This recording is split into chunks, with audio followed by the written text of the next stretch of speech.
5, 4, 3, 2, 1, 0. All engine running. Liftoff. We have a liftoff.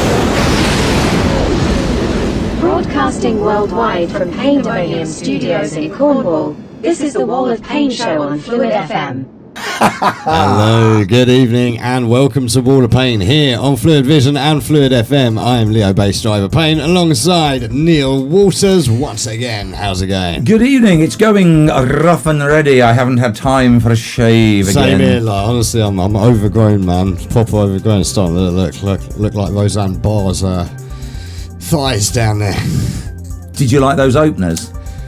What, Roseanne Barr's thighs? No, not particularly, mate. The tracks, man. Oh, right, yeah. That was... Do you know what, actually? And I was just going to do this because I went with Charlie and his son last Friday to go and see The Damned up in Bristol. And that opening tune was their new single. Can you believe it? I mean, they was 76. They've been going for like 45, 46 years doing this, and they're still coming out with that. And on the way back, Ben, Charlie's son, was sleeping in the back of the car, and Charlie and I were listening to Jazz FM. Oh, nice bit of jazz FM. Well, I thought... Do they still advertise Smolenski's on the Strand? Well, they got into all that contemporary jazz where the drummer's playing one thing and the bass player's playing another, and me and Charlie were literally wetting ourselves. Yeah, I know that. Well, yeah, and we were wetting ourselves on the way and going, oh, what on earth are they? There's no beat to that drumming, and it's just like...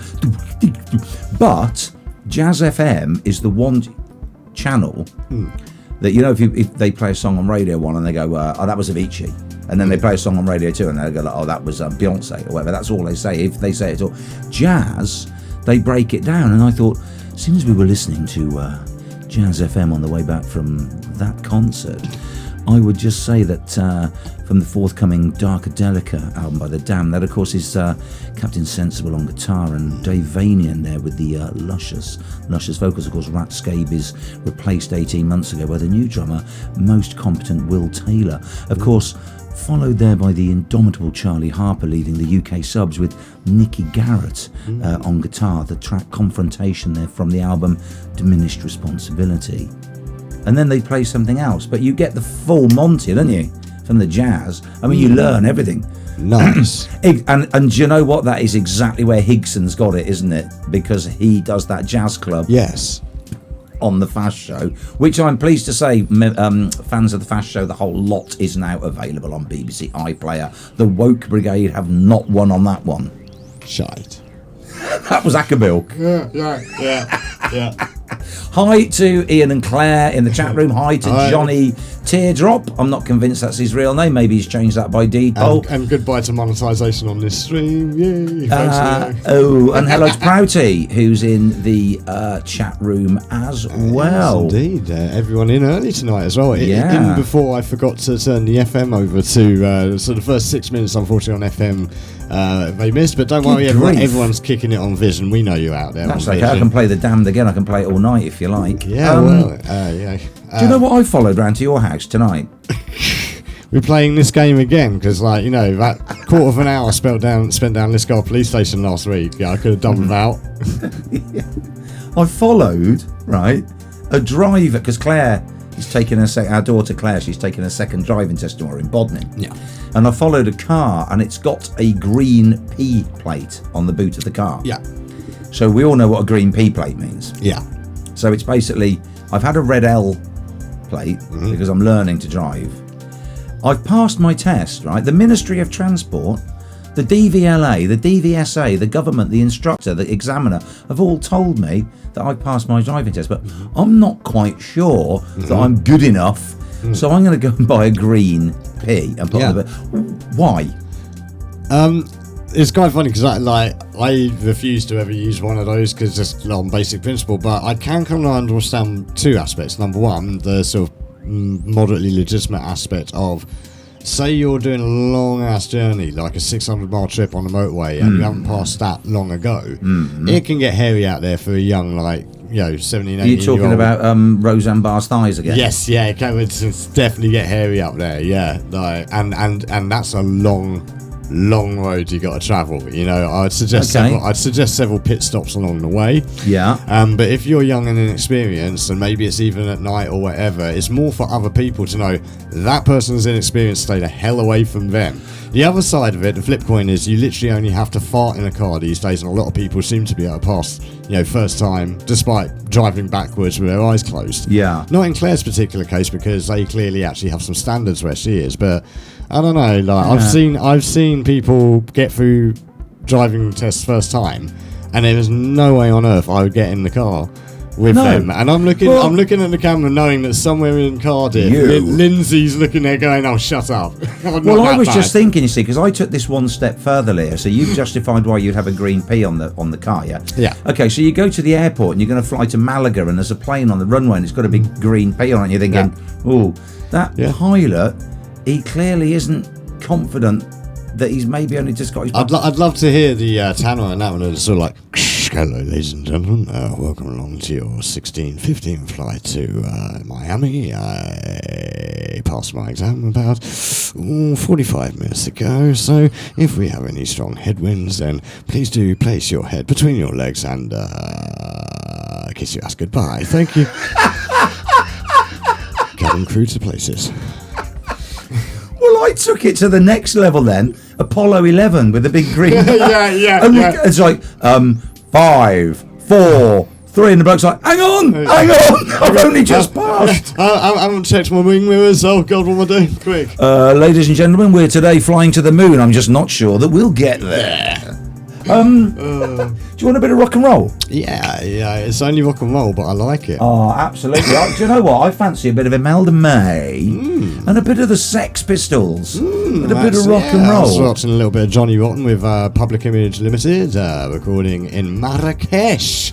Earlier today, not current. Obviously, this was back in like '96 or something. But yeah, that was an interesting video. Yeah, Claire and Ian. Look, Claire's just coming. Sup, peeps? Sup, peeps? You good? Sup, guys? We got to speak with Claire and Ian whilst they're in the chat room. I might be able to pin them down on something for the Directly Boys. Indeed. But we'll have a little bit of rock and roll. We'll have a couple of tunes and we'll come back. Indeed. She's sure fine looking, man. Wow. Yeah, she is sure fine looking. I was just saying there. It reminds me of Bruce Campbell in Crime Wave when he sidles up to the bar and goes, "I don't believe I've seen you in here before.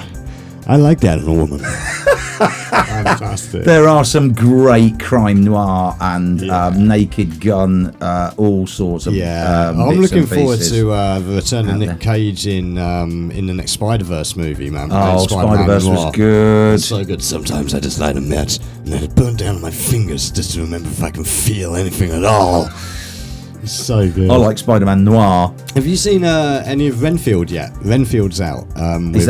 It's Nicolas Cage. It's a sort of Dracula. I was going to say, is it based on Renfield from Bram Stoker? Yeah. So like Renfield's kind of like, you want to say Renfield's like the sort of the main character given the name of it, but it's a Nick Cage film, so Nick Cage is the main character of the Nick Cage film. It comes back to us. Did I mention last week when someone asked him if he was upset they didn't ask him to be the new Batman or whatever, and he was like, "I don't need to be Batman. I'm Nick Cage." It's like, yeah, fair point, and no one gonna argue. Maybe Batman wants to be the new Nick Cage. Yeah. It's Well, the other way around. He was Tim Burton's Superman.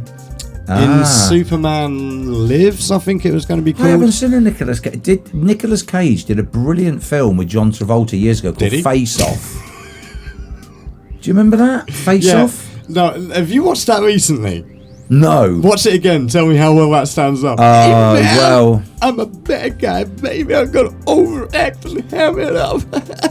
Well, this is the thing, isn't it? Though, with some films, Nick some Cage music is great in that, yeah. But John Travolta, boy, like. But sometimes you feel that you know, I said I watched a great film years ago, and now, you know, maybe not revisit. And sometimes some music stands up, and some music is absolutely timeless. I mean, listen to Rattus or No More Heroes by the Stranglers. You know, that those albums are almost 50 years old, and they are so well written. The Beatles, anything like that still stands up. Some bands go through that. Wow, this is absolutely fantastic at the time. Come back to it maybe 20 years later, and you go, oh, do you remember we used to listen to insert band here. Yeah. And you go, they were brilliant, weren't they? And you put them on and go, actually, they weren't brilliant. At the time, I was, 15, and I thought they were brilliant. Yeah, I don't know. I mean, to be honest, there's still a lot of like good elements to it, but like honestly, John Travolta's having this is the thing. Nick Cage does a really good job in that film. Because they have to switch roles, they do try to emulate each other's characters. John Travolta just ain't got the chops to do it. I mean, he's got the physical chops, like they're jowling around everywhere through that one. But he hadn't had as much surgery at that point. Talking about good music, look, okay, we got Johnny Teardrop in the chat room, we got Claire and Ian in the chat room, we got Steve P in the chat room. Type in your fave tunes, we'll play them. Yeah, indeed. Well, if somebody pings, the first person to ping us in a tune, anybody in the chat room, we'll Google it and we'll play it. We got some of Johnny's for later anyway, because he'll be on in about 9 minutes this. Will he? Good heavens above. Yeah. And again, if you do have like any questions, wherever you are on whatever device, anytime, anywhere, any place, you can jump onto fm.fluidrecords.co.uk or vision.fluidrecords.co.uk, where you'll find our chat room. You don't need to register, just bang in a name, jump on in there, and you can get your questions on through. And if you are watching us, wherever you're watching us or listening to us, whether that be Mixcloud, on Twitch, whether you're checking us out on Facebook, on demand on YouTube, please don't forget to feed the head of algorithm. Give us a like, a share, and subscribe. Please hit that like button underneath and that subscribe button and the little red bell, and then you will always get updated when we have new uploads. You will indeed. Now, I was watching the other day, did you watch The Cleaner with Greg Davis on BBC? Very funny. Remember Greg Davis was in the In-Betweeners? He was Mr. Gilbert, the head of Sixth. He used to be a teacher. Yeah. And he's got this series out, and it's series 2 now, and he's a forensics crime scene. That's not easy to say. He's a forensics crime scene investigator. No, he's a forensics crime scene cleaner. So hence it's called The Cleaner. Okay. Is the twist of this where you get to end it and find out he's actually the cleaner, as in like the professional Leon? No, he is just a crime scene cleaner. So but he's it's not very, the one very actually funny. doing the crimes. And they have cameos in each episode. And I was watching one. And they come on with their pink codpiece and go, "Word up! Oh, no. Shake your pants!" That was a good tune, Cameo. Yeah, man, banger. Oh, it's Late Queen. It's Late Queen. Oh, okay, Princess, calm down. It's not that late. It's only 7:20. And stop calling me a queen.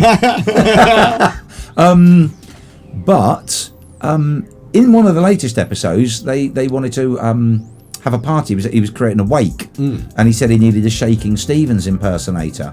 So the whole episode plays out with a Shaking Stevens. And I thought, actually, that's Shaking Stevens. So obviously Shaking Stevens is the cameo, doing an appearance and playing not himself. Stephen Hawking on a little vibra-bed. No. And I thought, Leo, Shaking Stevens. What's happened to Shaking Stevens? And you know what? Only 2 weeks ago, All You Need Is Greed is his new single. Oh, I thought you were going to say he had Parkinson's, so now he's literally Shaking Stevens. No. So but that he's one's put for out. that one's for you, Michael J. Fox. He's put. He's He's just done a comedy. He's just got a new comedy coming out called Still. Yeah. So Right. props to Michael. I'm sure Oh, he okay. might be having that one. So Shaky, he's got a new single out. Yeah, fantastic. And I looked at it and I played it, and we're going to play it now. All You Need Is Greed. Did you ever hear about that hip hop crossover he did back in the 80s with that girl He might have group? had a hip hop. He's 70 something. It was on Smith's record. It was called Salt and Shaky. Good Lord. And that was a surprise ending to that tune, and we just chatting off camera there, blathering away to John from the Teardrop Phase, which is why that just caught me totally unawares, and we didn't know what we were doing. We're just talking about Nick Cave off of camera. Yeah, indeed. So, I guess... So let's talk about Nick Cave on camera. Yeah, indeed. Let's introduce. We have John from the Teardrop Phase. I'll tell you what, John, I know your music's very, very experimental and creative, but you're really creating kind of like... are you writing as we speak? Are you using that as a loop in your new song? Yeah, possibly. That's better. There we go. Hey! So, when someone rings up a radio station to answer a question and they say, turn the radio down and get your feedback. That's it. Yeah, you idiot. To be honest, you idiot. And then we're doing it now. Yeah, but then it's interesting because I think you're the first person we've actually had that happen with. Like, because a couple of the other people we've had on before, they have had us on, but I don't know how. But like, it hasn't fed back through. It's weird. No. I don't know. I just said off air for all those people watching, I love this guy already. He's got a Bad Seed t-shirt on, a Nick Cave fan, obviously, which is fantastic. Absolutely brilliant. So we played you, what was it, about 3 or 4 weeks ago, didn't we? 3 weeks ago now, yep. Yeah. Yep. Actually a video as well with was it the crow? Was it a crow? Yeah. So, I was going to say a crow or a raven or one of our what are they? They're Kovacs family, aren't they? All the crows and stuff. I'm not sure, to be honest. I'm not particularly avid aviarian. Would that be the correct term? I think that's something to do with bees or monkeys, isn't it? Maybe. I'm not sure. I'm confusing myself now. So where are you, John? I'm in near Barnes, near like Richmond area. Oh, okay. Yeah, you know the area, Leo? Apparently, Brian May's son lives opposite me, but everyone think, well, I've cut my hair, but everyone used to think it was me. Yeah. Do you know what? Brian May's son is zooming on another radio station at the moment. He says apparently John from the Teardrop Phase lives opposite me. All our universe. Yeah. Well, Brian May. Magic. Yeah. Well, Brian May got married not far away from you, did he? In Richmond, in one of the churches in Richmond, I think, didn't he? Probably, yeah. I think so, yeah. To the woman who used to be in EastEnders. Yes, Brian May Anita Dobson. Anita Dobson. Yeah, who has famously served her divorce papers on Christmas Day by Dirty Den. Yes, Yeah. Fictional divorce papers, obviously, not by the lovely Brian May. No, indeed. This is In long before I got reality. married. Anyway, we're digressing before we've even started. So, I know, but why not? I mean, it's great, isn't it? yeah, well, yeah. I mean, for our audience, for the benefit Yes, of our audience, obviously. let our audience know about the Teardrop Phase yourself. What is the Teardrop Phase as well? Is it a band? Is it a project? Are there a set number of members? Does it fluctuate? Let us Yes, know. yes, and yes. Excellent. Yes. And that's John from the Teardrop Phase. Right. No, project started just 2019. I sort of finished my last band, which we've been kind of working together for like, as you know, Leo, I feel like, well, God, 25 years, something like that. Yeah. What was that band? You mentioned that earlier. Paper Chain Painedemonium Babies. Studios. Right. Yeah. So I'd written like loads and loads and loads of songs, and sort of the previous project had kind of slowed down a bit, taken ages to write record songs and that. So decided to start something new. Got a guy called Donal, a girl called Lou, who might actually pop into the chat room later on, hopefully. Oh, okay. To work on some new songs, and originally it was supposed to be sort of like maybe a 10-song kind of project, but it turned into a double album. Now it's turned into a double album. So we've just released the double album on Bandcamp a couple of weeks ago. Got some really good feedback, but yeah, it's been a bit of a labour of love for the last 3 years. Have you made a physical album of that, like a physical vinyl album? No, but we've got plans to do that. You know, it's always, I'm looking at my vinyl collection now thinking, wouldn't it be nice to, to hold something up that's physical? I mean, obviously the music industry's changed a hell of a lot, No, I'm just picturing, obviously one of the things that growing up through that, everybody used to love either a gatefold or a double album, didn't they? Yeah. And then I remember the Clash put out Sandinista, which was a triple album. Mm-hmm. But if you had a gatefold that kind of opened out and then opened out again with some of like those, the artwork of that whole crow, the imagery and stuff, the imagery on like a, what would that be, 12 by 48 inches, wouldn't it? Yeah. Yeah. There's a lot of, I've done a lot of visual kind of accompaniments to all the tracks. I think pretty much for the album, apart from 2 tracks, everything's got, there's a video that I've created for it. Go on YouTube, you can stare at it for, an hour if you're in that time of the night, if you know what I mean? So yeah, it's been a project we're really proud of, actually. So do you do all of the graphics and the videos and yourself with your other like members of the band? You do that all in house. None of that gets third partied out. Yeah, no, we do. I do a lot of it, but also like there's a few people that I know, like photographers, artists, that collaborate. And going back to the original question, it's a musical project, but it's one of those things that's, it's not a band. It's like I've got one of my ex-drummers, Rob, who Leo knows. he played on one of the songs we're going to play. And just like-minded people who really love music, So was there anything? Up with people we've known over the years, and new people that come on the scene. So Was there anything specifically with the direction that you wanted to take? Was it because I do feel like soundtrack could be a wonderful application for some of your tunes. Like, I feel I can just close my eyes and imagine them in movies. Was there an intentional shift to that, or was it just an organic thing? As you started producing, you found yourself like developing like large soundscapes, deep, layered stuff? Yeah, I think I bought myself a synthesizer, which so I'm a sort of guitarist really, but I mean, it's definitely a movie. I mean, with music, music, I kind of hear it, but I see it as well. Like, That's interesting. To see music. I mean, I've watched and heard people talk about when you're blind from birth, or when you're deaf from birth, the way people can explain colours to you by touch or by hearing, or if you're deaf, they can explain like noises by touch and by seeing and that.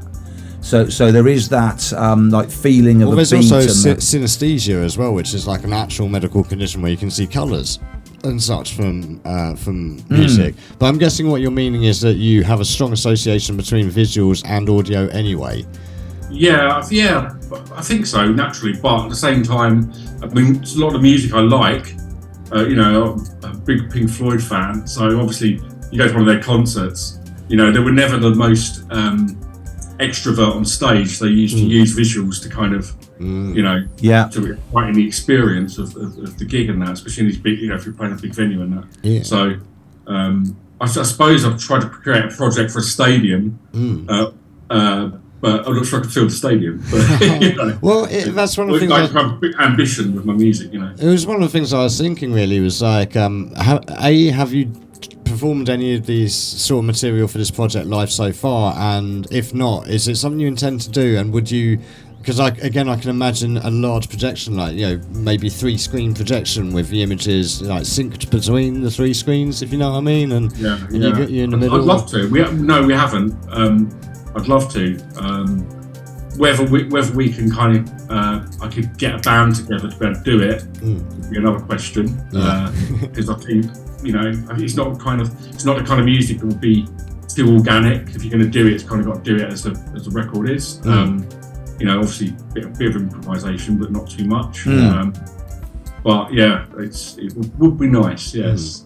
Would it work with dance as well? Do you think? Because we were talking to the Willow Trio last week. Yeah, last week. No, week or was it the week before? These weeks just fly by. Yeah. And they've got this whole thing together with them, with their harps, with the ballet, haven't they? Yeah. That they're kind of projecting a ballet and being able to take, effectively, rather than you go to the ballet, they're able to take the ballet and project that, and they play the music and it syncs with the dance. So there's that whole making the show like a portable module, effectively, and you take it, rather than people coming to fill a hall, they're taking it around with them. Because I noticed, John, your music's not released on Spotify, is it? No. So it is very visual, that it's on YouTube, which speaks volumes that you want people to watch the video at the same time. Yeah, I mean, I do use Spotify, so I'm not going to be too much of a hypocrite, but I mean, it is not a great platform for artists, for sort of like people at the kind of level I'm at and my peers and other bands, they don't pay anything, and want to try and make a living out of it, like it's impossible. So I use a platform called Bandcamp. I don't know if you guys have heard of it. Yeah, familiar with that. Really good ethical platform. Trying to get kind of non-musicians onto the platform is quite hard because but I've discovered so much music on there. Like I think that in a way that when there's bands of music that are not not associated with like big record labels, you can do what you want. Yeah, which is great. Yeah. Creatively. You're not being told your song can only be 3 minutes or got to wear this or whatever, and you've got complete creative freedom. I mean, the record we've done, people ask me what style it is, and it's every song's different. Like Some of it's prog, some of it's quite. Yeah, you're not allowed to do that, John. You have to be pigeonholed. So I'm afraid I'm gonna have to ask you to pick a genre. Insanity. But it's interesting because, like, Bandcamp, I find so much great stuff on there myself. Been using it a long time myself. Lynn Raja used it. Like, when she first came to us, she was asking how to go about, like, getting signed. I was like, well, you can go down that route, but you could also do the Bandcamp thing. And actually, as it turns out, the Bandcamp thing for her has become the staple way to go about it. Yeah. Bandcamp Fridays are always great because Bandcamp waive their fees and all of that goes straight to the artist, so it's always good to jump on there and check that out whenever that's on. Spotify have become Google though, haven't they? You know, nobody searches the internet anymore, they Google. And I think also, like the whole thing about like people actually listening to albums, and I've got to confess, I like to make playlists and stuff, you know, but every time I go and listen to, like, especially like a classic album, you know, like, I don't know, Bleed or Dark Side of the Moon, whatever it is, and you listen to it all the way through, you get such more fulfillment out of it because it's designed to take on a journey. I would totally agree with that. I mean, I will occasionally listen to, like you say, a playlist, but yeah, I think the muscle memory of your brain, if you hear that song, you're automatically hearing the next one on the album because that's how we grew up, isn't it? I think it was Adele recently removed the what's it called, where you can shuffle.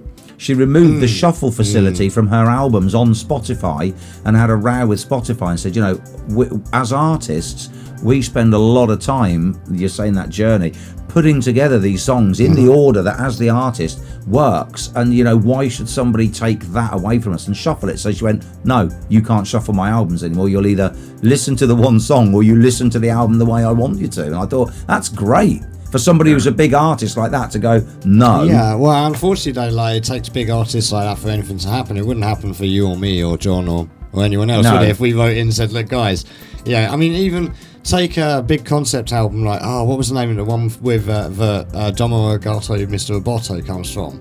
I've forgotten the name of it, it's just on the tip of my tongue. But, like, that's a whole concept album that has a beginning, middle, and end and a story. Yeah. So you shuffle that in a playlist, like, it's going to make absolutely zero sense to you. You lose 90% of the whole meaning behind the music, right? You don't have a lot of concept albums anymore. I mean, the last one I remember being a fantastic one was The Defamation of Strickland Banks by Plan B as a concept album. Well, I don't know. I mean, it depends what you mean by concept. Like, if you doesn't have to have a story per se. I mean, we were talking Nick Cave earlier. Yeah. Album Ghosting. I'm just Ghosting. Yeah. And it wasn't a concept album, but it's quite a loose sense. But it was a thematic. You know, it's kind of about grief, isn't it? Well, I was going to say. I mean, it's an extremely sad album. But even when he writes sad music, it's still uplifting, isn't it? You don't say. Oh, Leo, don't be one of those. I love Nick Cave. But let's be honest, man. Like, he writes some fantastic. No, we're not going down that route. An awful lot of stuff isn't necessarily stuff you'd like throw a big Kaylee to and be like, "Hey, everyone, gather around and let's listen to the fantastically fun vibes of Stagger Lee." But when you see him live, though, what a great sense of humour he's got, John. Yeah. Oh, he's amazing. We were talking about Nick Cage earlier, so now we're talking about Nick Cave. Yeah. We could talk about all the Nicks. We could talk about Nick Knowles if you like. Yeah, I mean, you doing your house up or Nick Nolte? Yeah.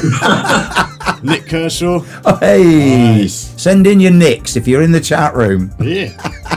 Oh, I've just got what Claire and Ian were saying in the chat room. It's Late Queen or a bit of Levelers. They were suggesting things to play. I know, and I will be later. I know that. I was joking. Oh, right. Hey, I missed that. Right, so, John, we choose us, if you would, a song that you kind of, it doesn't have to be, I mean, you're just talking about Floyd, so it doesn't have to be necessarily your favourite song, but something that you'd like to listen to, something that you would say, you know, was a track of your sort of youth or something that's influenced you. What would your go-to tunes be?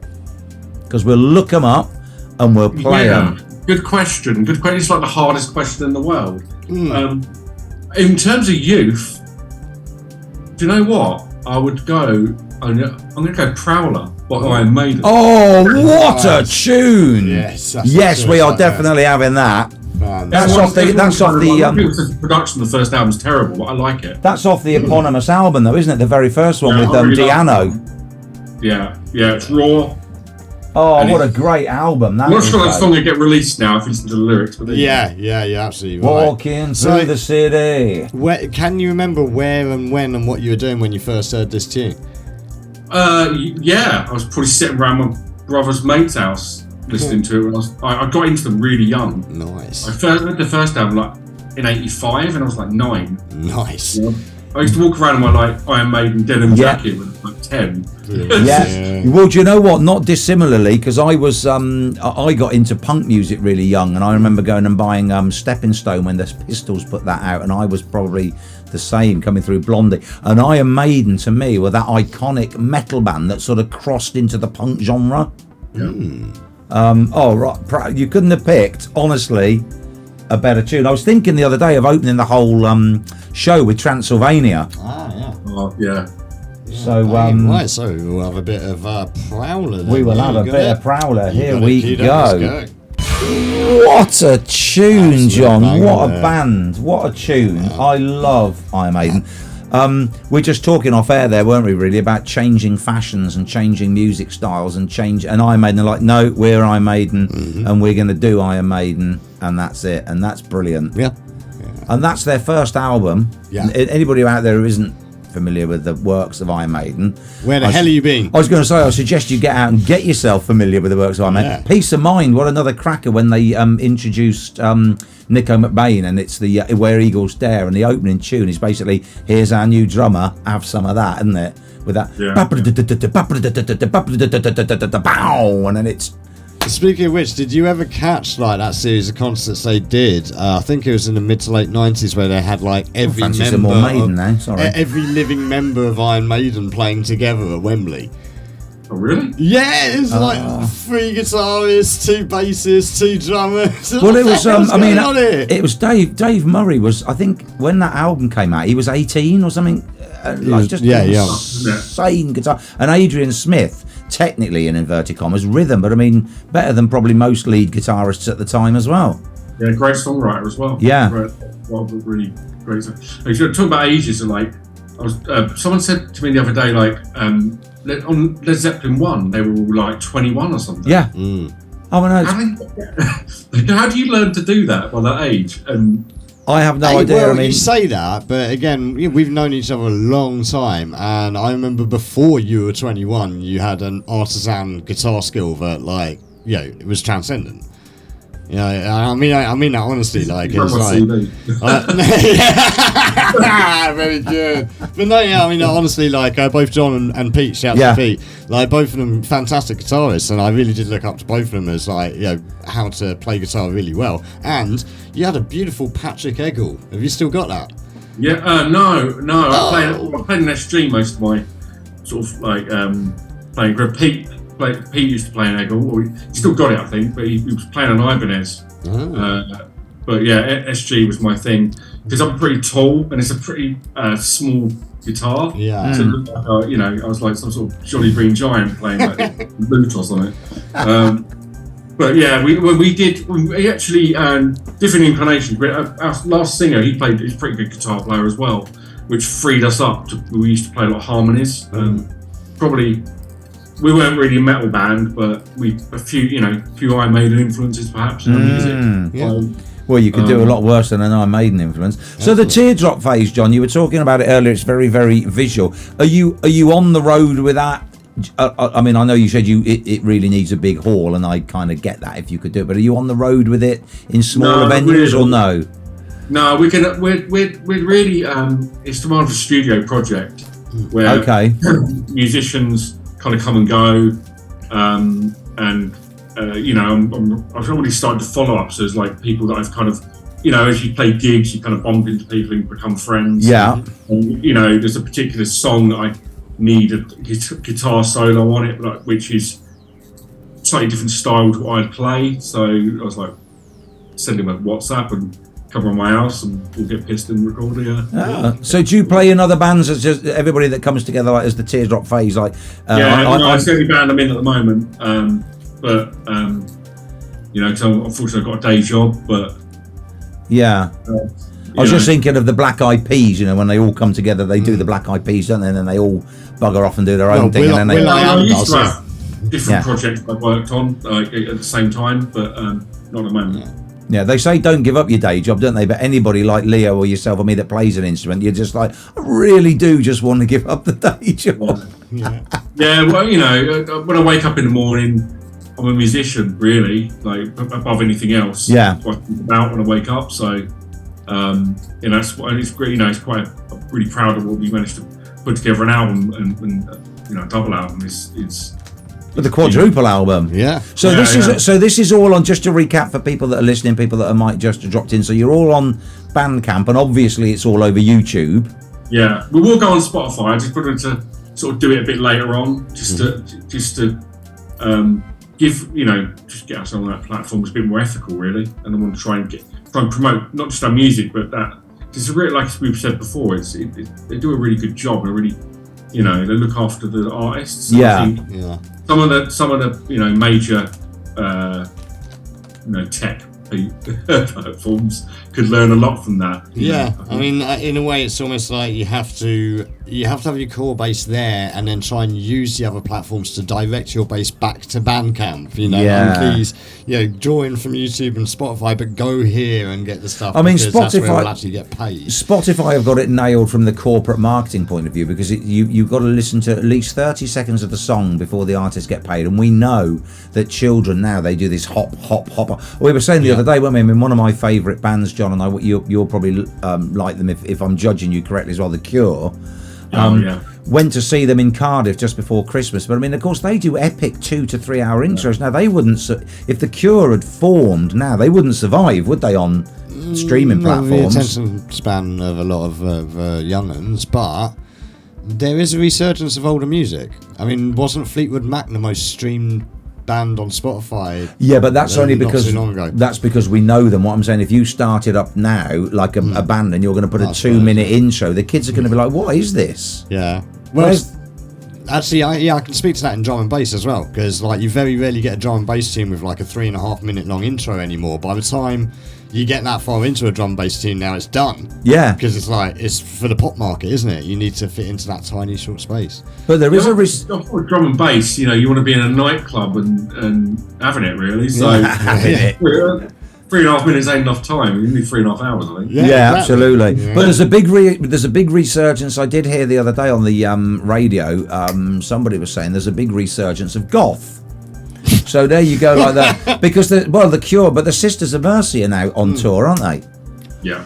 So of course, goth is kind of a broad term these days, because you got a lot of the neo-goths and the screamos and the emos, and they but what I'm talking about, when we were growing up, it wasn't. It was Balaam and the Angel, the Sisters of Mercy, and the Cure. That was, and the Cult were right on the borders, weren't they? And the Mission.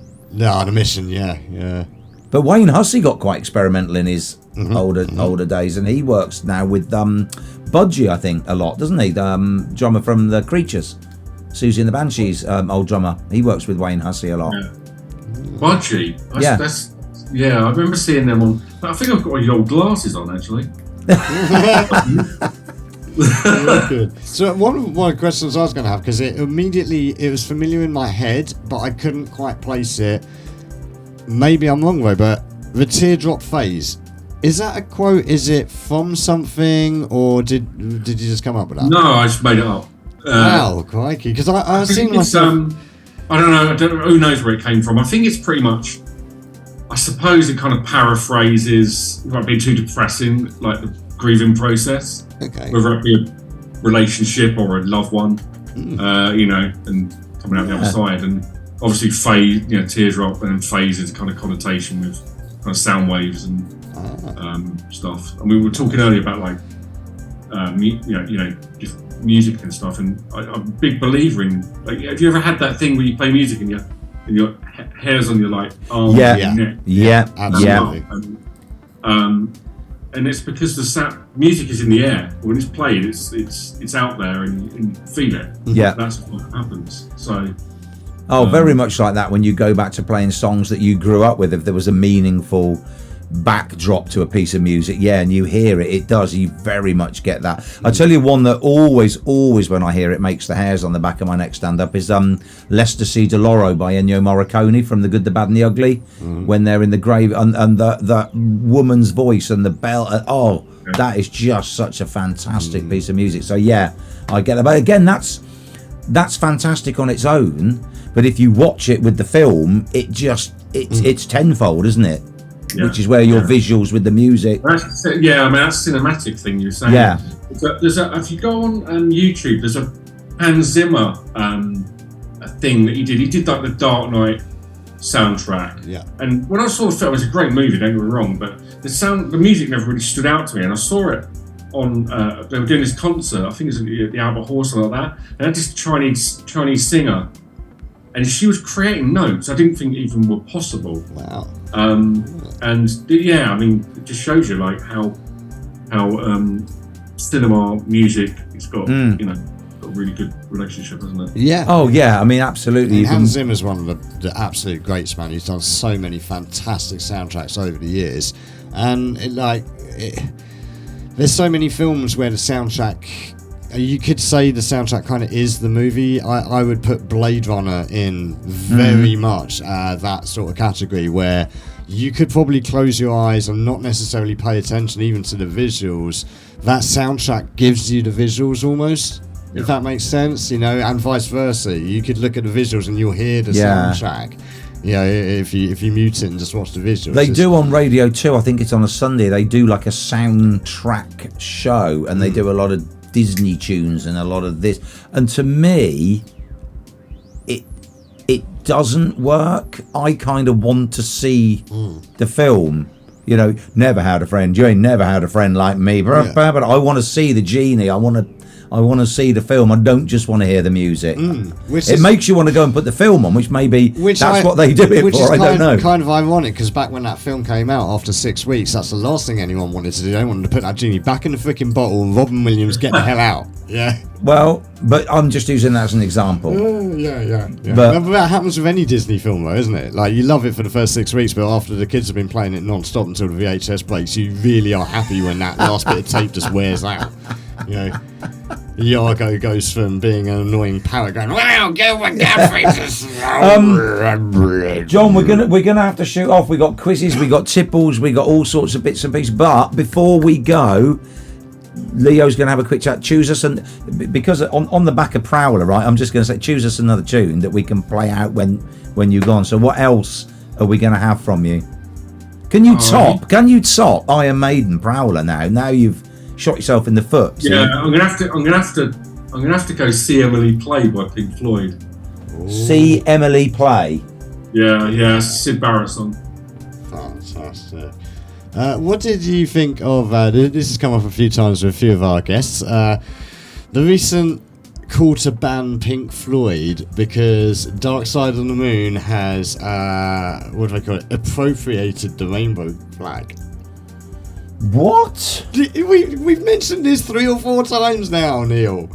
You remember we mentioned it with Jules Denby as well? I think that was clickbait, to be honest with you. So did I initially, but the fact it actually went anywhere, like people took that bait, it blew my mind. Ridiculous. Although I wouldn't put it past people.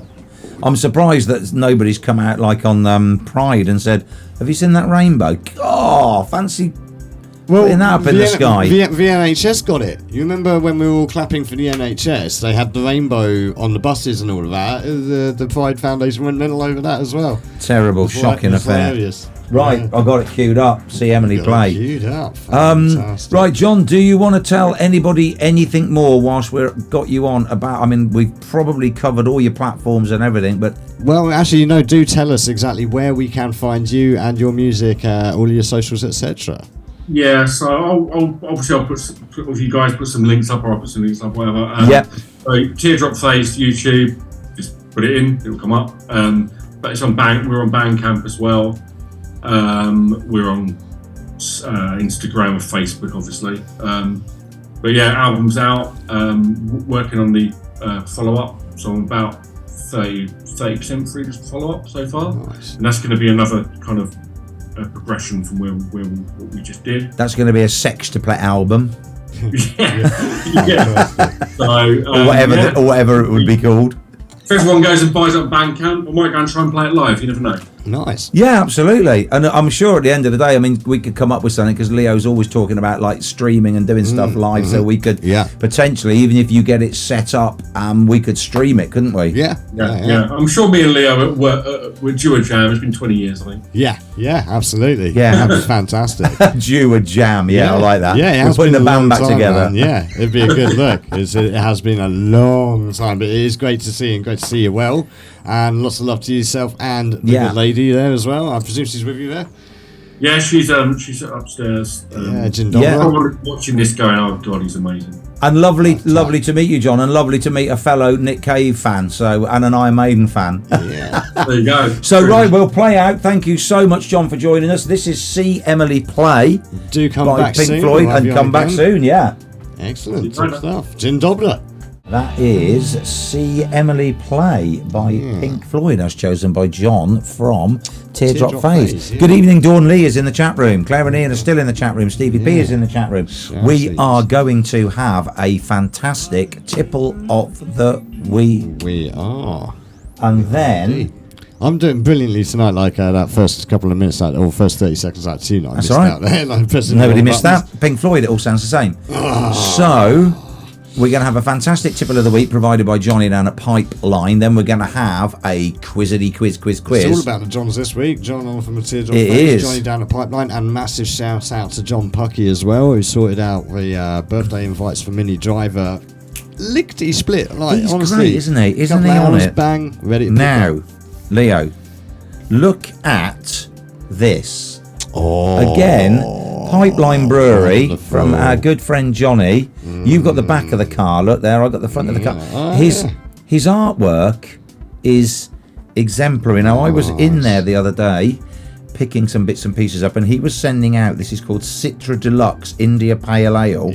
Batch crafted beer. It's a 5.8, so it's again, it's not like a five and drive tasty little fibre provider session beer. Johnny down at Pipeline, of course, is comfortably within the top 20 independent breweries in the UK, and for good reason. Absolutely, we've had one of his before, and let me tell you, guys and girls at home, this guy can brew. He's starting, Leo, on some lager at the moment, and of course, I love a good lager.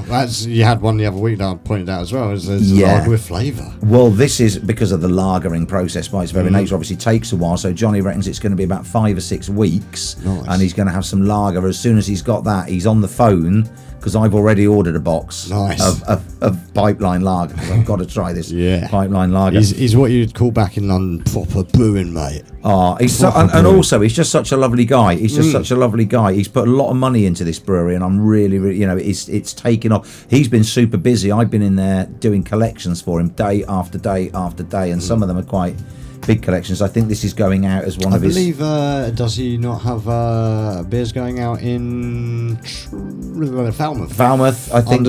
Yes. Sorry, I just referring back to that fantastic article in the Corners Times I couldn't find after I found it. You remember I told you about best pub in Cornwall or something. Drinking Pipeline. Best locals pub, I think it is, for supplying lots of wonderful local, just like this right here. Well, you can get this down at the Peterville in St Agnes, but also, of course, Johnny, you can go round to Pipeline Brewery, and he's got a tap house there. You can go and drink it round there. Now, this is described... I can't wait to try this, honestly. I really...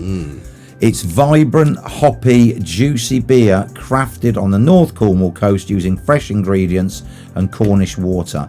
We create exciting craft beers that showcase the best of New World hops, brewed in St Agnes, Cornwall. I mean, it's just absolutely brilliant, isn't it? And on here, you've got your allergens, blah, blah, blah, blah, blah. You've got your water, pale malt, oats, wheat, hops, yeast, contains gluten, and it's vegan. Yep. Your hops are Amarillo and Citra. You do like your Citras, didn't you? I love a Citra. Citra. I love a bit of Amarillo as well. I love the can. I love the designs. They've I love Pipeline beer. Designs. Like, I mean, I'm not sure exactly whether it's one or multiple people that do them, but whoever they are, top shouts to you guys as well. Because putting it all together, it's just... It's worth every penny because it tastes good, it looks good, it's satisfying. I mean, let's find out. Like, let's kill Siege. Let's stop yammering. I know. Stop let's get flapping it. my gums. and stop flapping them, and let's start rapping them. Now let's see whether this is going to be explosive like the fantastic response to Super Mario Brothers the movie, or a bit of a whimper like Guardians of the Galaxy 3. You ready? 3, 2, 1. Wow. Holy shit. Well, there you go. Explosive. Oh my god. Oh, that is gorgeous. Sorry, I didn't even get the nose in there. I just had to... a premature release. Let's pour that in. A premature release, much like the trailer to the Marvels, allegedly. Oh, look at that. Look at it's that. Like a nice cloudy fella. That is silky. Definitely like a silken appearance. I can just smell it in the room. Well, you definitely can now because it's all down your chest. I immediately want a slice of pizza. But you know what? Never mind a slice of pizza, because do you know what you need with this? You need one of Scott's pasties from the original pasty company. Just to get you a nice little look on the colour there. Look at that. It's again got that very sort of grapefruity colour to it. It has. Get a nose on that. Oh, it's got grapefruity tangs and smell beautifully. Imagine that. You've got a pasty and a pipeline. That's, you know what, Scott's hot meat would go perfectly with this. I think you'd need, because you could put some of these away after you'd eat that. I'm gonna have a taste.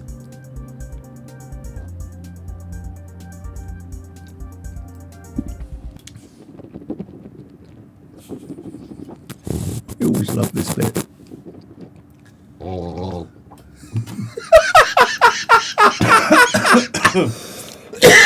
It's very lively. It's very lively, so don't gargle. I tell you what, though, that is banging. That is drink. Incredible flavour to that.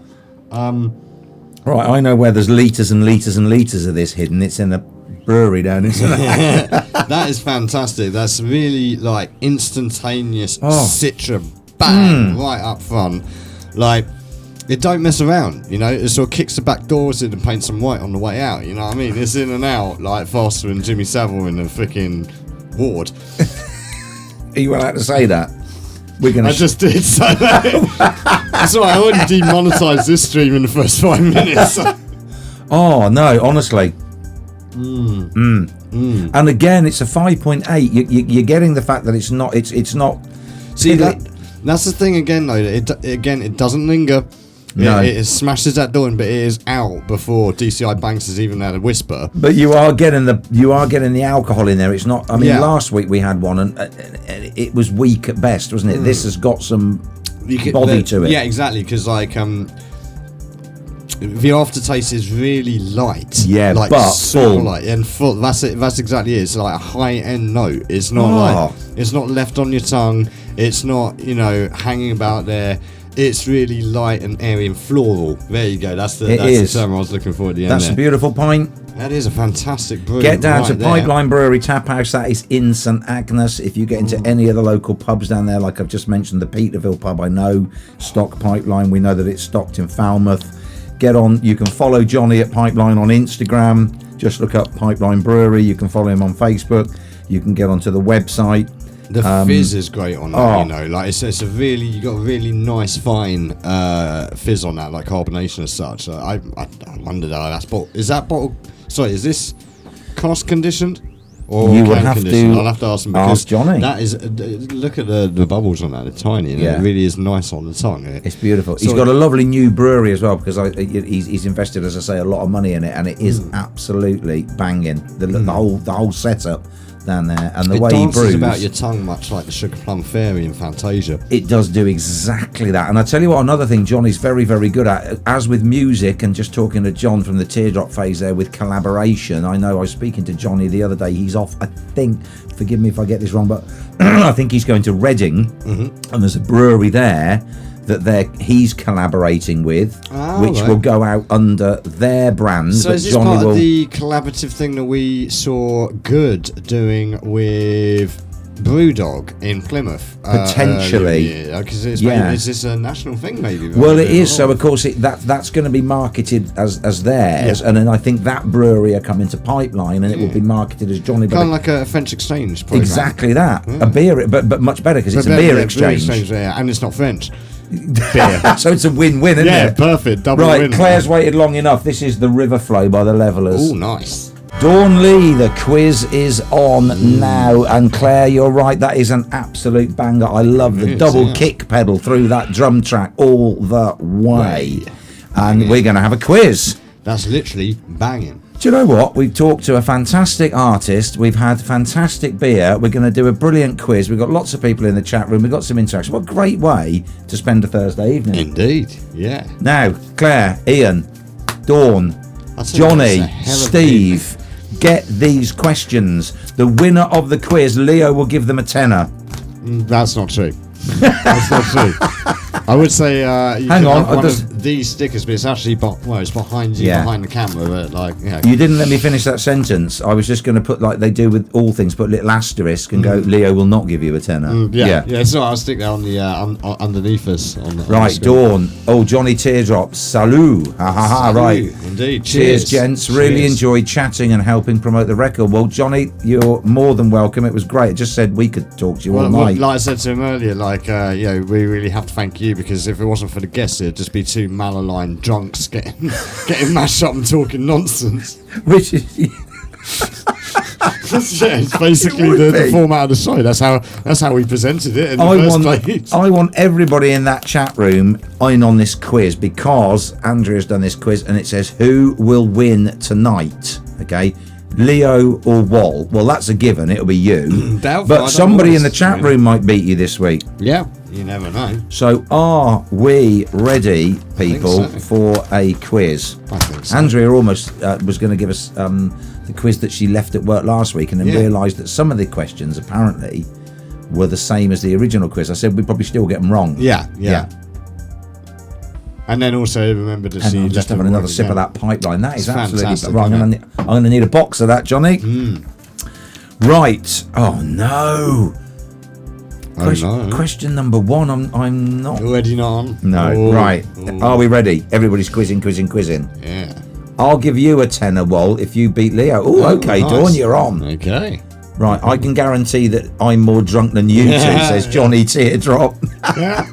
Well, this is. We've only had this, haven't we? Yeah. Although I did Johnny have Johnny had the vino on. I had a Wainwright's before I came round, but that's just the cut of these trousers, to be fair.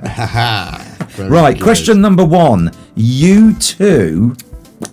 Who? Hang on. I've just got to rinse my mouth out because I've mentioned it. You who? Angel of Harlem was written about what singer? Oh, jeez.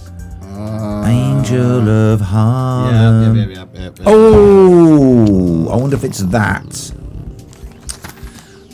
Okay, so U2's Angel of Harlem, guys, was written about what singer? Question number two. What movie did Duran Duran get their name from? Oh, perfect. I know. That's they're a robot, aren't they? Duran Duran. It's that, isn't it? Oh no, that's the Thompson twins.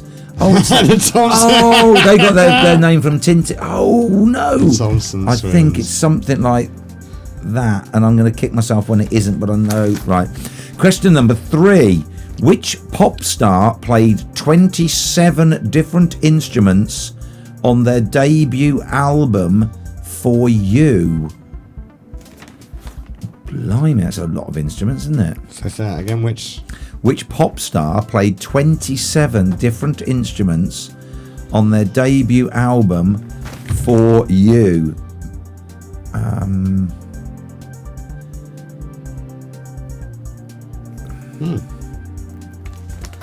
Okay. Oh, that's not. Oh. Barbarella. No. 4.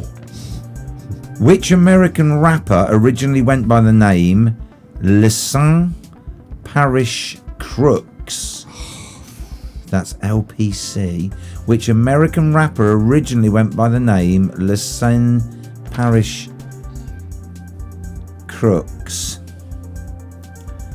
That's the one with what's her name, Raquel Welch in it. Three of Jim Carrey's blockbusters, The Mask, Dumb and Dumber and Ace Ventura Pet Detective were all released in which year? 1994, 1995 or 1996? Oh, that's so close together. That's Jim Carrey's brothers. So Mass, Dumb and Dumber and Ace Ventura were released in what year? Claire and Ian, sorry, can we please do the first question again? Yes, we can, guys. U2's Angel, this is question 1. U2's Angel of Harlem was written about which singer?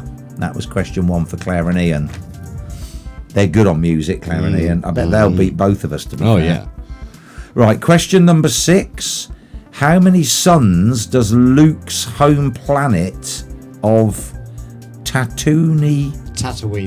Oh, right. Have in Star Wars? So how many suns? So this is Luke Skywalker, I'm presuming, is it? So Luke Skywalker lives on planet Tatooine. Right. How many suns Has it got? does Tatooine possess? Or does the solar system possess? Okay. But Tatooine Right. is in. Okay. Question 7. Which singer starred alongside Steve Martin in 2006's remake of The Pink Panther? Was it, this is a multiple choice, thankfully. So was it Beyonce, Britney Spears, Rihanna, or Mariah Carey? What the? Mariah Carey. Was it?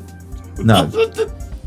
Okay, so which singer starred I'm pretty alongside sure Mariah Carey's film career both began and ended with glitter. Steve Martin in 2006 remake of The Pink Panther? Beyonce, Britney, Rihanna, or Mariah?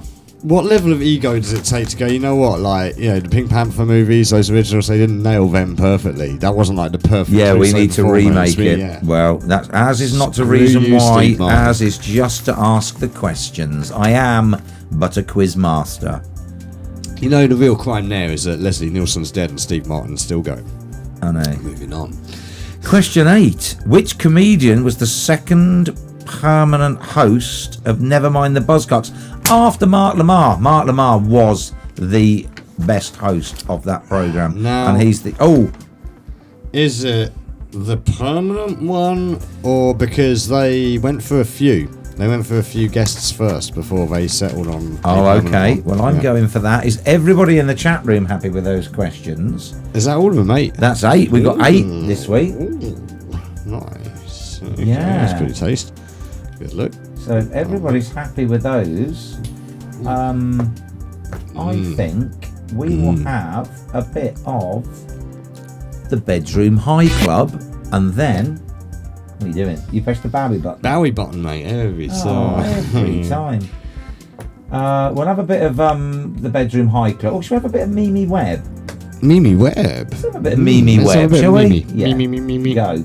And then we'll come back with answers. That's a little catchy tune, isn't it? It is Bit of Mimi catchy Webb tune. there. Fantastic. House on Fire. I like that. Oh, I'm okay. I'm going to suggest that I've got none. Yeah, judging by your assessment, that Ice Cube died in his 20s. Well, I'm thinking I got him confused with there's Eazy-E. there's a lot of movies that would have been a lot better had he have actually died. Yeah, no, in his 20s, I was thinking but of Eazy-E. He died when he was very young, didn't no, he? Ice Cube makes a successful career playing undercover cops in various films and TV series, much like Ice-T, who makes a successful I career do like playing Ice-T. cops. Do And, you remember him in Tank Girl? As yeah, the rabbit? we watched it the other day. Brilliant. Actually, he didn't play Booger. He played one of the other ones. He was That's a what rabbit. annoyed me with that. The Ripper. He was one of the Rippers.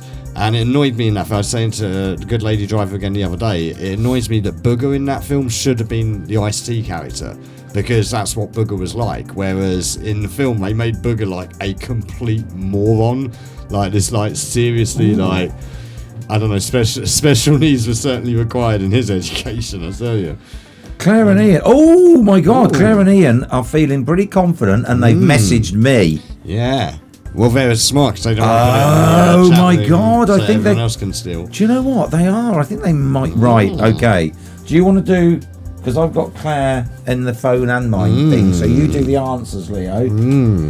Is my my results up there? Look, 0 out of 8. Ah, yeah, good. They're all in there. So we'll get at least one of those results. Claire, your answers, I think, yeah, they are looking pretty pretty good. Actually, she's got 2 the same as me. Ah. Oh, when she's totally wrong. No, 3. So maybe I might have Definitely 3. 4. Oh god, yeah. Oh dear, this is sounding worse every second. Yeah. Okay. Steer right. that ship asunder. Oh, sorry, to port. Right. Okay. Nobody else is putting the answers in, though. Such an idiot. Right, go on.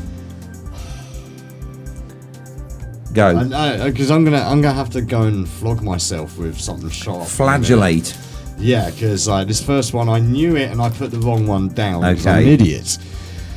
YouTube. Every time you say you have to wash your mouth out. Okay, so Talking about Bonio. YouTube's Angel of Harlem was written about what singer? What have you put? Well, like an idiot, I put Ella Fitzgerald. I put BB King. And Claire put Billie Holiday. Because angels are really often like that sort of thing that you associate with big old black dudes that play the guitar. What about Michelangelo or whatever his name? The angel, Archangel Gabriel. He was an angel and he was a fella. Yeah, but he was a white guy with long blonde hair who wore like. So is ladies' BB dresses. King. He just dresses as a black fella. He identifies as a black. Right. We are definitely demonetised on this one. Okay, so number 1. No, it was Billie Holiday. Oh, Claire gets of one. course, Claire and Ian are already I'm on an one. Idiot, I went for Ella Fitzgerald. Right. Well, It was I went for obviously Billie Holiday. question number 2. That's I'm going to go beat myself upstairs for that one. Right, number 2. What movie did Duran Duran get their name from? It was a robot, Duran Duran, wasn't it? What have you put, Leo? I put the obvious answer that anyone would put. Barbarella. I've got Barbarella and Claire and Ian have got Barbarella. There you go. Yeah, but you've got 1, 2, 3 other options. Yeah, that you I crossed know, out but before I you knew got it that. wasn't that, and then Was it the Ted Turner thing that made you get it in the end when I said like Barbarella did marry Ted Turner? No. Is it Barbarella? Brilliant. I've got 1. Claire and Ian are on 2. Who was of course played by Well, I thought Raquel Welch No. was in Barbarella. Jane Fonda. Right, Yeah, okay. married Ted Turner. Right. I say that's how I knew that you could tell when he was lying because he blinks because he did it when he said that he would be married to her for the rest of his life. Oh, I see. Raquel Welch was in The Land Before Time. That's the one you're thinking of. Yep. Wasn't she also in She? Questions on Maybe. dinosaurs next week. Was that Ursula Andress? No, it might be. No. She who must Ursula be obeyed. Andress was in Dr. No. Yes. She had the white swimming costume on. Well, bikini. Yep, she was also Anyway, in we digress. Poseidon Adventure. I'm interested Right. to know what the answer to question 3 is. Number 3. Which pop star played 27 instruments on the debut album for you? What did you put? He wore a raspberry Oh, beret. Prince. Can you find in the So Claire and Ian got store? Prince. I put Mark King because Yeah, you know the maybe. bass player from Level 42. He did a solo album, and I remember him playing. And the whole thing was produced on a 17-string bass.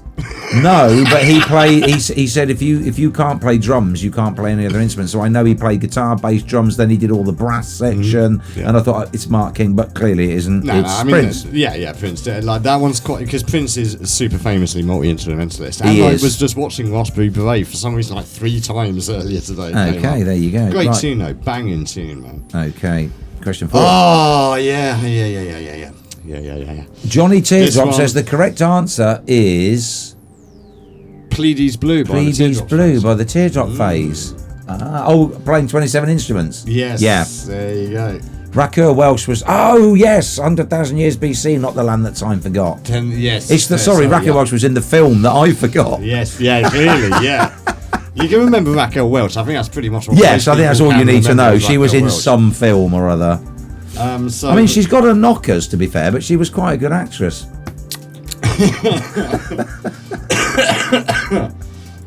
That's got me. Sorry. Betty Stoggs again, isn't it? Right, I saw sorry. I saw a Skinner's fan go past. Did you? Excellent. Excellent. Moving on. Number 4. This one, yeah, damn. This one I should have known better. Right. Which American rapper originally went by the name Lisanne Parish Crooks? Right, I put MC Ren from NWA, and I know that's going to be yeah, wrong. Not a bad answer, really, in one sense. For me, I stupidly went for Ice Cube And Claire and Ian went 2-pack. because they're correct. It Oh was my God, Tupac they are Shakur, on man. fire. Yeah, it was Tupac Shakur. Yes, dang. Okay. Not to be confused with his muscular brother 6-pack, obviously. Okay, question number 5. 3 of Jim Carrey's blockbusters, The Mask, Dumb and Dumber, and Ace Ventura: Pet Detective, were all released in what year? 1994. Or 5 or 6? 4. And it was 94. Yeah, I got that one. Claire and Ian got that one as well, giving them a 5-bar gate. They got 5 for 5. Shit. Yeah, no, I done goofed on this one. How many suns does Luke's home planet of Tatooine have in Star Wars? Well, Claire and Ian have put 2, and I've put 2. Yeah, which would be right. I stupidly put 3 for some reason. reason. Oh my god, that was a guess by me as well, because I know absolutely. I only watched that the other day as well. I only watched it when I put 6-inch nails through my eyes. Yeah, but it doesn't matter because Luke's dead now because he's spent so much time drinking green milk out of some weird yak's titty. I think Claire and Ian are going to get 8 for 8, and if they do, I shall never speak to them again. I think they're going to have to start doing the quizzes instead, to be honest, because we're clearly useless. shite. Yeah. So yeah, that was the Stevie P's very quiet tonight on his quizzes. Yeah, well, he might be. He's probably lambing or something. Might be racking up his new mixer so that he can get back out. Like, he doesn't have to rack it up. It's a 4-track. Yeah. Okay, number 7. Which hugely overrated singer and probably doubly overrated actor? It's got to be Beyonce then. How could you tell? Starred alongside Steve Martin, who equally is pretty overrated in his later years, in 2006's entirely unnecessary remake of The Pink Panther. Is it Bianchi? Was it A, Bianchi, B, the wonderful, the fantastic, and I hope all the best for Britney Spears? I love a bit of Britney. C, the even more so overrated Rihanna, or D, the so overrated she can't even fit on an overration scale, Mariah Carey? The answer is, of course, Bianchi. Yeah, Bianchi had to be in that because anything that was remotely spy related, whether it was Austin Powers or this or any other garbage at the time, it had to have Bianchi in it. Well, Claire and Ian got Bianchi. I got Bianchi. So we got one more question. And sadly for Jay-Z, so did he. And number 8. Which comedian? Yeah, sorry, I just came in on that one. Yeah. Well, sadly, so did Jay-Z. That's our Fiona's favourite. Yeah. That's our Fiona's favourite artist, Bianchi. Yeah, you're a bit slow on the uptake tonight, aren't you? Sorry, sadly, a bit like Jay-Z. I'm multitasking. I'm writing. I'm scoring for 2 people. I'm looking at the playlist. Much like Jay-Z. And we could do this all night. I know. All night, ladies. And I'm writing. Right. Well, not sadly unlike Jay-Z, because that's a bit beyond him. And I cannot. If there's one thing I can't do, it's multitask. Right. Much like Jay-Z. Yeah, absolutely. Is it Phil Jupitus? Well, let me get the question out first. Let me get it out for. Let me much just like whip Jay-Z. this out. Much like Jay-Z. We're back to Blazing Saddles again. Dawn Lee said the questions are very easy. Well, to be fair, for anyone with an IQ over 4, yeah, probably, but yeah, we are. That's ruled me out then. Yeah. Too many tipples of the week for us. Yeah. Dawn Lee thinks these questions are easy. Apparently. Right. Is it Phil Jupitus? This isn't Jeopardy, man. You know, and the question wasn't have you outstayed your welcome in media? Is it Phil Jupitus? Yes. Who is Phil Jupitus? I've outstayed mine. Right, come on, just read the bloody question. Which comedian was the second permanent? Comedian, well, it can't be Phil Jupitus then. Exactly, that comedian against Phil Jupitus. Sorry, Phil. Which comedian was the second permanent host of Nevermind the Buzzcocks after Mark Lamar, which answers my point. Simon Amstell's not right. It is Simon Amstell, yeah. It's not. It is because, like I say, Jupitus did it for a little bit. Then they went through a few people. I think Greg Davis. Claire and Ian. Greg Davis. They only went for 7 out of 8.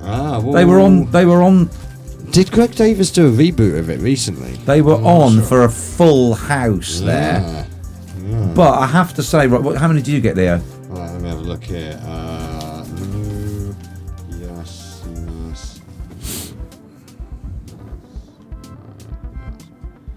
Sorry.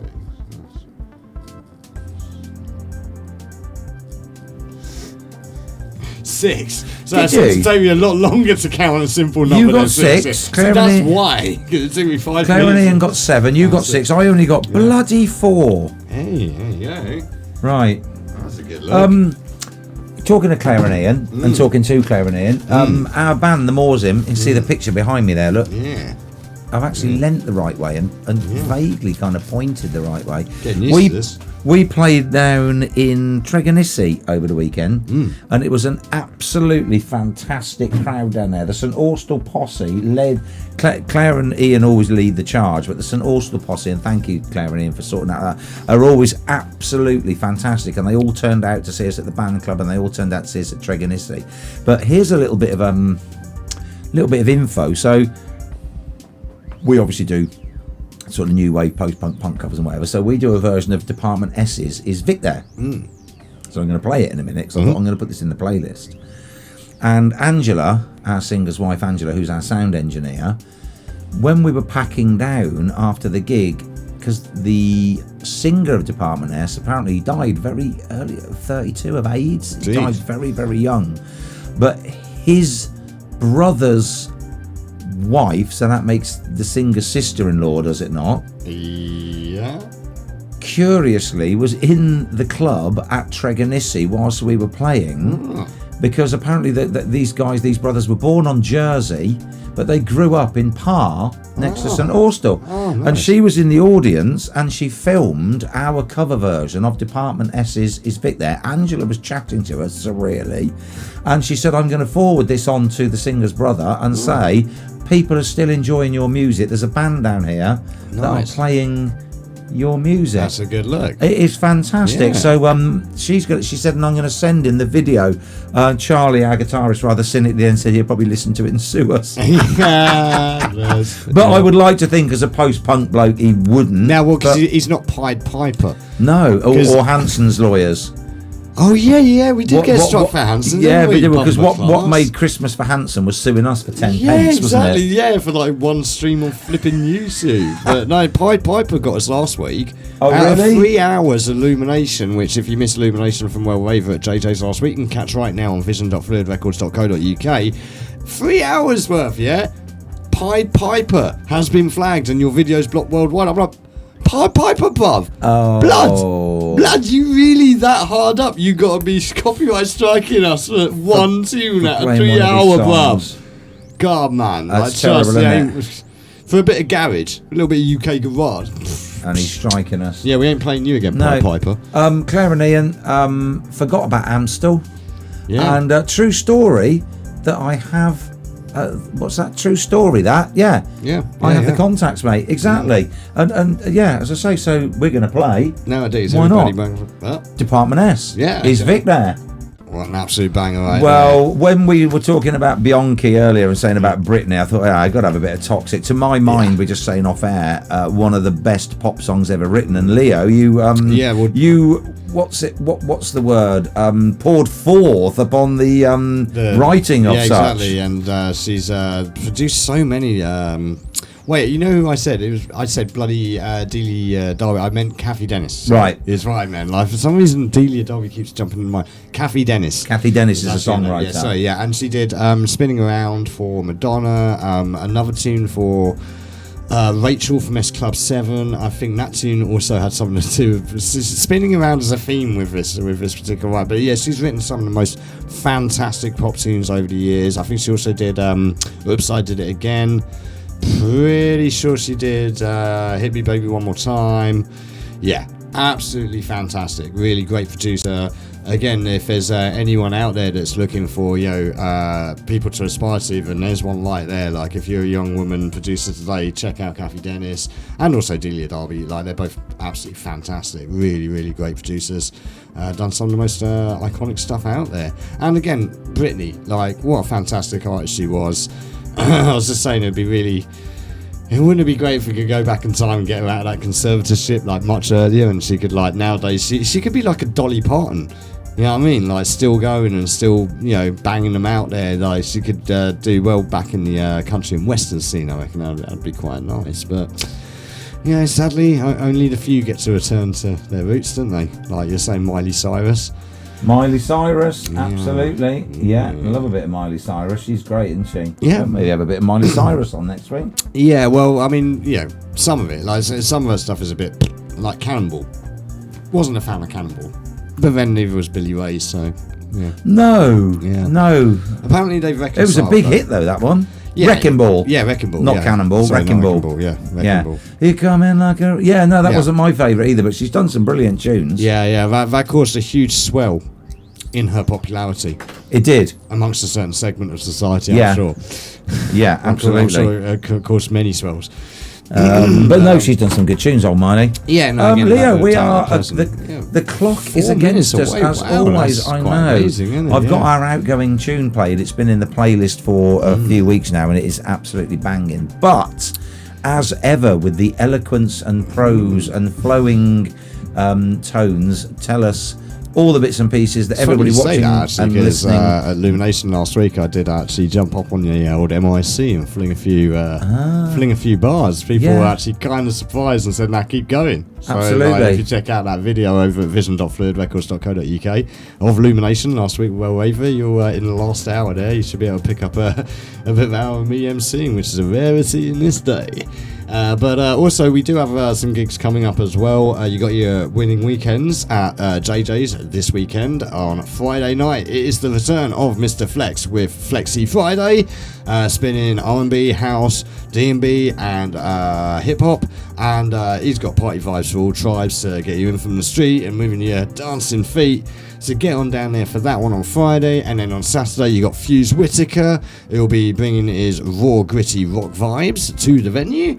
And then, of course, next week, don't forget, I'm all up in the house with Motion. Yay! Jamie I'm just, coming up to take some pics. Yeah, like Jamie just like said, dude, we need some full-on pure drum and bass. So like the driver abides, man, the driver abides. So I'll be up there next Friday, the 28th. For Motion live, definitive drum and bass. Going to be spinning some liquid, vocal, electro, jump up, ragga, bit of jungle, and it's all going to be sweet and sexy, top stuff, uplifting stuff, nice vibes down there on Friday night. Then Saturday night we have Mellowed Out. Looking forward to Mellowed Out on Saturday. It's gonna be a I'm good going one. up and taking pics there as well, aren't I? So we'll be up Yeah. to the pub.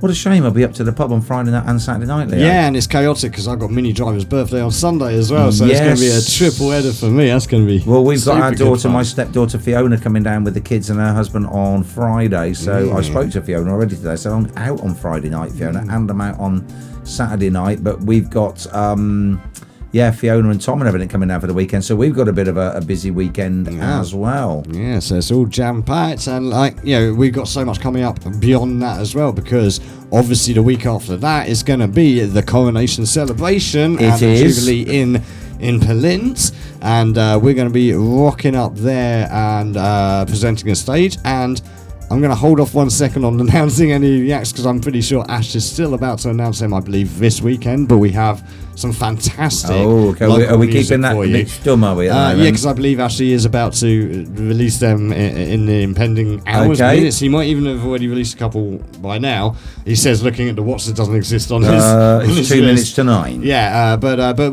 keep your eyes peeled on our Facebook, on our website, and on Jubilee in Palint's Facebook. The announcements are coming out. We just announced that we're doing it on Monday, And I we think should have the on bands coming. Wednesday next week it will be in the Cornish Times, won't it? Yes, because it we will. will be announcing it in our column in the Cornish Times. Absolutely, yes, we will be doing some coverage of that both before and after, I believe. We as well, will. won't We're we? going to try and get the crowds there. Claire, of course, our youngest is not our youngest. I mean, myself and Andrea's youngest. Is coming down to make things honestly. all. Is coming down to make things all glittery. Yes. So if you the want to get your face painting, glittered yeah. up, and I think she's going to have a couple of her girlfriends there as well, potentially doing French plaits and like banding Fantastic. and stuff like Might that. We'll get a get bit of that all the myself. bands will have to have their. It will be illegal for any band member not to have their face painted on the day. Yeah. Leo, you'll get yours done. I'll have Oh, mine yeah, done. Absolutely, yeah. And like I said, I might get a bit of the old plait in my hair as well. Absolutely. Let's go, mate. And again, it still doesn't stop there, because quite apart from that, we have Illumination coming back on May the 12th. So massive shouts to keep your eyes open for that. We'll be back to reload the rave once more on May the 12th. Yeah. And then following that as well, Relay for Life List Guard, Yes. May 27th and 28th. got lots of music there. 24-hour banger there, although, like I say, between 11 o'clock on a Saturday and 9 o'clock on the Sunday, it's only the runners, but we will be keeping it rocking round the clock on the open hours. From midday. Prouty's our man on the decks there, isn't he? Proud day at the races, isn't it? It is indeed, and also slotting something else in. Well, I said we've got Ian and Claire in the chat room there. Of course, Ian is part of the Directly Boys, and we are hoping to have 6, no less, of the Directly Boys in our green room to do a live male choir, which we will be streaming out when they can get in. They're welcome to come in any Thursday. At the moment, we've got Charlie T. Smith dropping in on one of those Thursdays as well. But yeah, we're going to have the Directly Boys streaming live from the studio.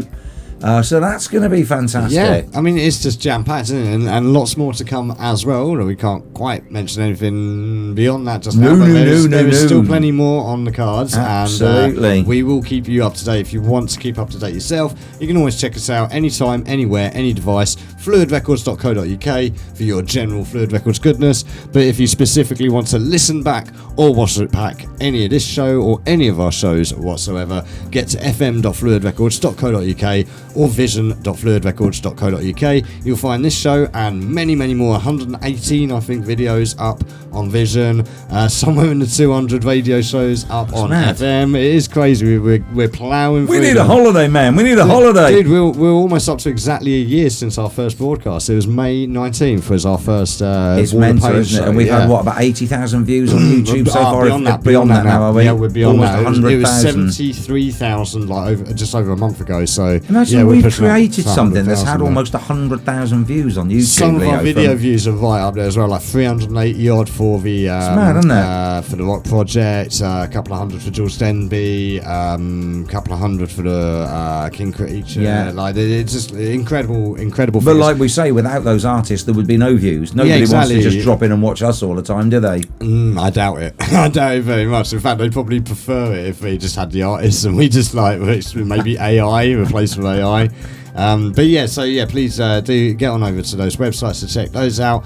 And last but by no means least, the most important factor on all of this, if go on. Feed the head of algorithm. Like, listen, subscribe, and press that bell button. And the subscribe button. Wherever you are, you'll find us on Twitch, on Facebook, on Twitter, on YouTube, on Instagram and Mixcloud.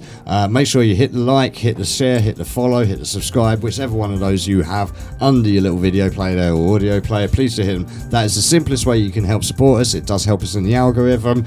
If you would like to go a step further, get over to our website, fluidrecords.co.uk, where you'll find details on how you can buy some of our fantastic merchandise. And also glorious merchandise as well, and so well made. It so well printed, fantastic, so warm and cozy. Yeah, and actually you could also even get down to Demel's Arts Gallery and pick up one of our fantastic mugs. That's Beyond the Sea in Perranporth. Demelza and Barry have got behind us with I'll just give you a quick Christina Pierce, who is a internationally acclaimed sports artist, and she's done us a mug to help promote the stopping of art theft. And that's a limited edition print by Christina there. Yes, and we've talked about this a few times on the previous shows, so if you want to catch up on them, like I say, you can catch up on demand. But yeah, get on down there and get yourself one of these. There's only 10 of these. There is at the moment with the cricket ball, and then hopefully once all they're gone, Christina's going to do some rugby ball, she's going to do some football, and we're going to be working with some other artists as well.